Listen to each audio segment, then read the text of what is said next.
السلام علیکم داملای مهربانت حاجی میرزا، خداوند برکاتت را زیاده گرداند. ما یک نفر مخلص شما از ناحیه مؤمن آباد، من از شما دو سوال دارم. اسلام برای صدقه کردن دانشجوی چی میگوید؟ دوم، تلفن های موبیلی که در دست اکثر جوانان هست، در آن تلفن فسادترین صورت و چیز هاست. آیا در نماز این گونه تلفن در دست باشد؟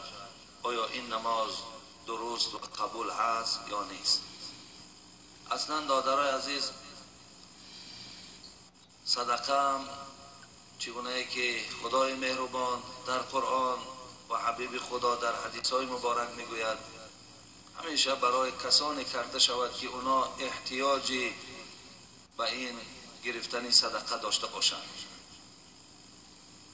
اگر چند ما صدقه را در آدمای بایم که کنیم، خداوند قبولش میگرداند، ولی اگر در آدمانی که دست نارسا دارند، اونها مستحق اونها محتاج‌ترند، مثل این دانشجوی هایی که ما امروز داریم. البته برای اینها نور بالای نور است. برای این برادرای عزیز و گرامی، هر کسی که دست رسا دارد، امروز شما پول هاتون، صدقه هاتون در جای صرف کنید که به او همون گیرنده ها محتاج باشند. حتی رسول اکرم صلی الله علیه و سلم در حدیث مبارک گفتند بدترین توی و بدترین صدقه همون توی و صدقه هست که آدمان سیر در او دعوت کرده می شود، ولی آدمان محتاج از اونجا رانده می شود. یعنی این بدترین صدقه و بدترین توی هست. بسیاری از توی های ما امروز برادرای عزیز، همون شخصیت های را دعوت می شوند که اونها قریب که پروای نان هم ندارند، پروای گویم همون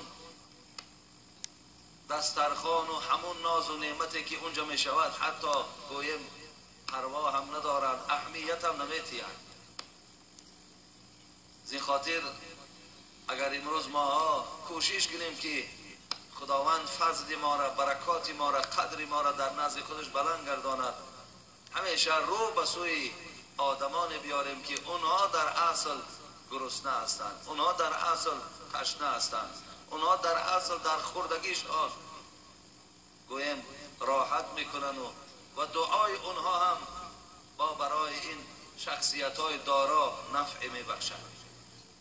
برای همین کوشش کنین کجا یک آدم دانشجوی و کجا یک آدم طالب علم و کجا یک شخصیت هایی که امروز احتیاج دارند، دست اونها را گیرین.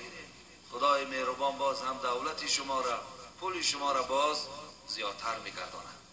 ولی در تلفن هایی که هر گونه صورت فحش و فحشایی باشد و در داخل صورت تلفن ها هر گونه گویم امروز همون ثبت هایی که پرنگرافی باشند، از اونها اگر شما استفاده برین، دادرای عزیز، من برای شما از همه منبر پیامبر گرامی قسم به نام خدا خبر میتیم که شما دروغ میگوین، شما ایمانتون کامل نیست، شما نماز هم ندارین، شما هیچ چیز ندارین، شما دروغ میگین و شما از خدا نمیترسین. شما اگر از خدا میترسیدین، پروردگار در قرآن ان السمع والبصر والفؤاد كل اولئک کان عنه مسئول. دادر عزیز، اگر سوره اسراء را کشایی و در داخل این سوره اسراء این آیت تو دریافت کن و بخوان که پروردگار میگوید من برای شما چشم دادم، من برای شما گوش دادم، من برای شما دست و پا دادم و هر کدام این در پیشگاه خداوند روز قیامت از حیات تو اخبار میتیند. اما این شاهد بالای تو هستند، تو فراموش نکن.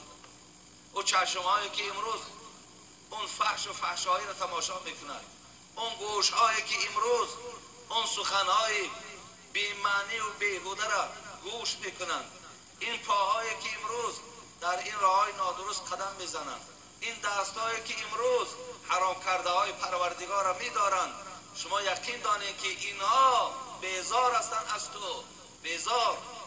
به سوی خداوند حتی که اینا شکایت میکردن که پروردگارا ما چی بدی کردیم که ما را در این خیل جسم پلید تو یار کردی و در اینجا ما را برده رساندی.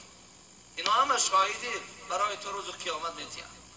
زی خاطر دادرای عزیز، بجوز تلاوت های قرآن، بجوز پند و نصیحت ها، بجوز امروز من بعضی جوان ها را میبینم در تلفن هاشون آموختن زبان انگلیسی دارن، آموختن زبان روسی دارن.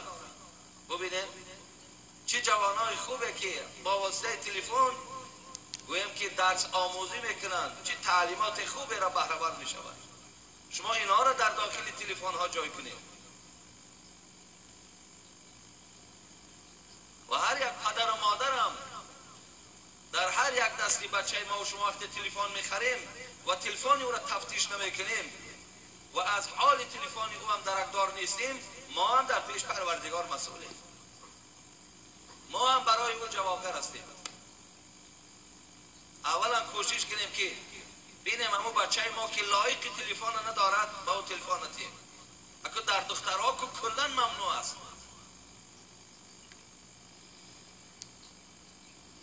چقدر ضرورت نشود همون دخترها من هم ما کوشش کنیم که اگر همون دخترهای با فراست و یا اینکه ضرورت داریم که بجوز در دست دخترمان دادن تلفن دیگر هیچ حالتی نیست که مثال با کیتیم نیست جای این حالت هم ما همیشه نظارت ما را بالاشون کنیم. برای همین دادرای عزیز، هم فحش و فحشایی و هم بدبختی و هم نماز این مسخره کردن در دین است.